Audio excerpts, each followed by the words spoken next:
BJP শাসিত বিভিন্ন রাজ্যে বাংলাভাষী নাগরিকদের হেনস্থার শিকার হতে হচ্ছে, যার পরনায় বাংলার মুখ্যমন্ত্রী মমতা বন্দ্যোপাধ্যায় রাজ্যব্যাপী প্রতিবাদ কর্মসূচির ঘোষণা করেন।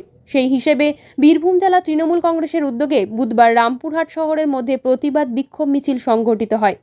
এদিনের প্রতিবাদ মিছিলে অংশ নেন বীরভূম জেলা পরিষদের সভাধিপতি তথা তৃণমূল কংগ্রেসের বীরভূম জেলা কোর কমিটির সদস্য কাজল শেখ, রাজ্যের ডেপুটি স্পিকার তথা জেলা তৃণমূলের চেয়ারম্যান আশিস বন্দ্যোপাধ্যায়, মন্ত্রী চন্দ্রনাথ সিনহা, বোলপুর লোকসভা কেন্দ্রের সাংসদ অসিত মাল, বিধায়ক বিকাশ রায়চৌধুরী, বিধানচন্দ্র মাঝি সহ বীরভূম জেলা তৃণমূল কংগ্রেসের অন্যান্য নেতৃত্বগণ।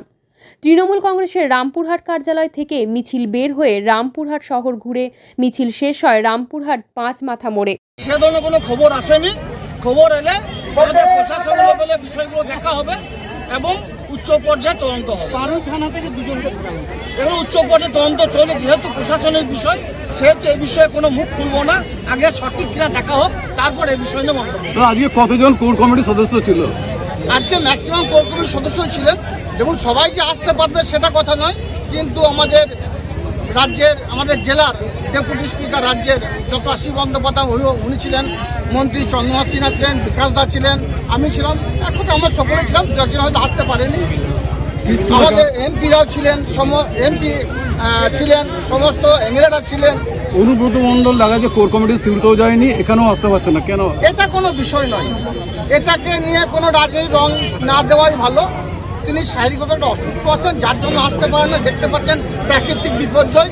এই প্রাকৃতিক বিপর্যয় করে শুধুমাত্র আমার ইয়াং জেনারেশন ভাইয়েরা, বীরভূম জেলা পরিষদ সকল মেম্বার, সকল জনপ্রতিনিধিরা, সকল এমএলএ এমপি সকলে এসেছি। দু একজন না এলে এটা কোনো ম্যাটার নয় আমাদের কাছে। আমরা একসঙ্গে আছি, সংঘবদ্ধ আছি। বীরভূম জেলা তৃণমূল কংগ্রেসের আন্দোলন, যে লড়াই, যে সংগ্রাম, মমতা বন্দ্যোপাধ্যায়, অভিষেক বন্দ্যোপাধ্যায় নেতৃত্বে হবে।